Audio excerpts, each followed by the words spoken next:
የድምፃዊ ሰማኸኝ በለው የህይወት ታሪኩን ወደ ተመለከተው ጥንቅር ነው የምንወስዳችሁ።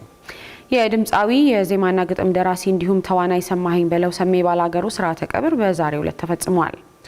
ሰማኸኝ በለው ባደረበት ህመም በሕክምና ሲረዳ ቆይቶ በትላንትናው ዕለት ከዚህ ዓለም በሞት መለየቱ የሚታወስ ነው።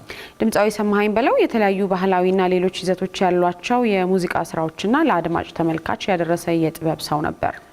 ሪፖርተራችን ዳግማዊት ደረጀ ስለዚህ የጥበብ ሰው የህይወት ጉዞ ተከታዩን ጥንቅር አዘጋጅታለች። መስከረም 17 1960 ዓ.ም በቀድሞ ጎጃም ክፍለ ሀገር ባህር ዳር ከተማ ከአባቱ በለው ሹምዬና ከእናቱ እናትነሽ ቢልልኝ ነበር የተወለደው ድምፃዊ ሰማኸኝ በለው። እድሜው ለትምህርት ሲደርስ በሰርጸ ድንግል ፋሲሎና ጣና ሐይቅ ትምህርት ቤቶች ትምህርቱን ተከታትሏል። ገና በልጅነቱ የሙዚቃ ፍቅር እንዳደረበት የሚናገረው ሰማኸኝ በለው በትምህርት ቤት ውስጥ ለጓደኞቹ ያቀነቅን እንደነበርም በአንድ ወቅት ለጣቢያችን ኢቢኤስ ቴሌቪዥን በሰጠው ቃለ መጠይቅ ላይ ተናግሯል። ከልጅነቴ ጀምሮ ይዤ የመጣሁት ነገር ሙዚቃው ጋር ነው። ትምህርት ቤት እንኳን ስሄድ ደብተሬን በጉያ የሸጉጬ የኔ ሰፈር ባህር ዳር አራት ማዕዘን ፋሲሎ ይባላል። ሰርጸ በመማርበት ሰዓት ራሱ አዲስ ፖስተር ከወጣ በረፍት ሰዓት ሩጬ ሄጄ ያን ፖስተር ነው የማየው። የወጣውን ፖስተርና ሙዚቃውን አዳምጣለሁ። ሸምድጄው ተመልሼ ገብቼ ትምህርት ቤት ዘፈንላቸዋለሁ ለጓደኞቼ ማለት ነው። ከዚህ የጀመረው የሙዚቃ ፍቅር እያደገ ሲመጣ በ14 ዓመቱ በባህር ዳር ታዳጊ ህጻናት በሚባል ቡድን ሲቀላቀል በኋላም አዮማና ጊሻባይ የተባሉ የባህል ኪነት ቡድን ውስጥ መቀላቀሉንም ይናገራል። ጊሻባይ እንግዲህ ለኔ ከእናት ከአባቴ ቀጥሎ ከባህር ዳር ህዝብ ቀጥሎ ጊሻባይ ለኔ የህይወቴ መሰረት ነው። በቃ አሁን ለደረስኩበት ፈርቀዳጅ ነው። ከዛ በፊት እኔ ታዳጊ ህጻናት በ14 ዓመቴ እዛው ታዳጊ ህጻናት ገባሁ።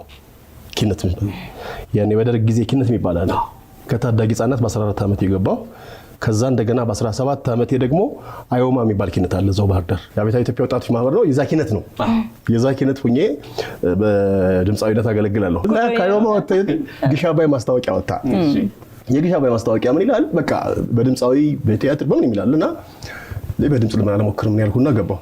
በጊሻባይ የባህል ኪነት ውስጥ በርካታ ባህላዊ ስራዎችን ያቀረበ ሲሆን በተለይም ከታዋቂዎቹ ድምፃውያን ከይሁኔ በላይና ከሀብቱ ንጋቱ ወይንም አንሙቴ ጋር በመሆን ያቀረበውና ለ4 አስርት ዓመታት ያህል በህዝብ ልቦና ውስጥ ታትሞ የኖረው አንቱዬዋ የተሰኘው ሙዚቃዊ ድራማ ይታወሳል። በ1982 ዓ.ም ሰማኸኝ ወደ አዲስ አበባ በመምጣት ከታዋቂው ታንጎ ሙዚቃ ቤት ጋር በመሆን የመጀመሪያውን የሙዚቃ አልበሙን አሳተመ። በመቀጠልም ከኤሌክትራና ከተለያዩ በዘመኑ አሉ ከተባሉ አሳታሚዎች ጋር ሰርቷል። ሰማኸኝ በተለይ የጎጃም ባህላዊ ሙዚቃዎችን ባቲ፣ አምባሰል፣ ትዝታና አንቺሆዬን በመጨመር ከዘመናዊ የሙዚቃ ስልቶች ጋር አቀናጅቶ በማቅረብ አዲስ መንገድ የቀደደ ድምፃዊ ነው። የሙዚቃ ህይወቱ ከጀመረ በኋላም አንቱዬዋ፣ ባላገር፣ እንጃ፣ ደቦት እንስራ፣ አውዳመት፣ በላይ ዘለቀ፣ ዙማዋ፣ ማራለሽ፣ እንዴት ነሽ፣ ዝናቡንና ሌሎች ዘፈኖቹ ተወዳጅነትን ማግኘት ችለዋል። ሰሜ ባላገሩ የተሰኘው የመድረክ ስያሜውንም ባላገር በሚለው ሙዚቃው አማካኝነት ማግኘቱን ይናገራል። ሰማኸኝ በለው ድምፃዊ ብቻ አልነበረም።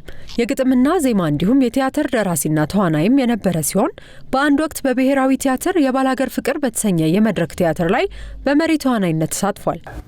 ድርሰቱ የሼክስፒር ነው። ተርጓሚው አበባው አስራት ነው። አዘጋጆች ደግሞ ዳግማዊ ፈይሳና አበበ አዲስ ነበሩ። ረዳት አስተባባሪ አልጋነሽ ታሪኩ። በጣም ትልቅ ስራ ነው። 2 ዓመት የቆየ እኮ ነው እዛ ቲያትር ቤት እና በመድረክ ትልቅ ክፍያ የሚከፈለኝ እኔ ነበርኩኝ። እዛ 75 ብር ይከፈለኛል ቅዳሜ። ድምፃዊ ሰማኸኝ ስለ ህይወት ፍልስፍናው ሲጠየቅም እንዲህ ብሎ ነበር። እኔ 3 ነገር እወዳለሁ።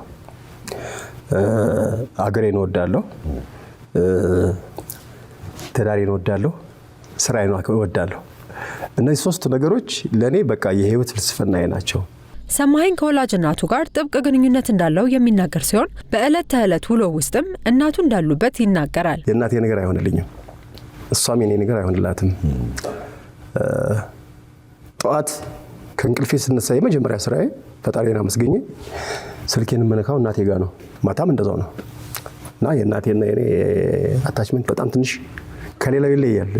ሰማኸኝ በ1982 ዓ.ም ከወይዘሮ ገበያነሽ አባተ ጋር የትዳር ህይወት የመሰረተ ሲሆን ከትዳር ህይወቱም ቢኒያም ሰማኸኝ፣ እስራኤል ሰማኸኝ፣ አብርሃም ሰማኸኝና አቤል ሰማኸኝ የተባሉ 4 ልጆችና 4 የልጅ ልጆችን አፍርቷል። ድምፃዊ ሰማኸኝ በለው ከቅርብ ዓመታት ወዲህ የተስተዋለበት ውፍረቱ ይህ ነው የተባለ የጤና ችግር እንዳልፈጠረበት ከ1 ዓመት በፊት ተናግሮ ነበር። ከቅርብ ጊዜ ወዲህ ደግሞ ውፍረቱን ለመቀነስ የተለያዩ የህክምና ዘዴዎችን ሲከታተል የቆየ ሲሆን ጥሩ ለውጥ እያመጣ መሆኑንም በማህበራዊ ሚዲያ ሲገልጽ ተስተውሏል። በመጨረሻም ሰኞ ሰኔ 8 ቀን 2018 ዓ.ም ባደረበት ህመም በሕክምና ሲረዳ ቆይቶ ከዚህ ዓለም በሞት ተለይቷል። ስርዓተ ቀብሩም ዛሬ ማክሰኞ ሰኔ 9 ቀን 2018 ዓ.ም በቦሌ ቡልቡላ ደብረ መድኃኒት መድኃኔዓለም ቤተክርስቲያን ቤተሰቦቹ፣ ወዳጆቹ፣ የሙያ አጋሮቹና አድናቂዎቹ በተገኙበት ተፈጽሟል። ጣቢያችን ኢቢኤስ ቴሌቪዥንም በዚህ የጥበብ ሰው ህልፈት የተሰማውን ሀዘን እየገለጸ ለቤተሰቦቹ፣ ወዳጆቹ፣ የሙያ አጋሮቹና ለአድናቂዎቹ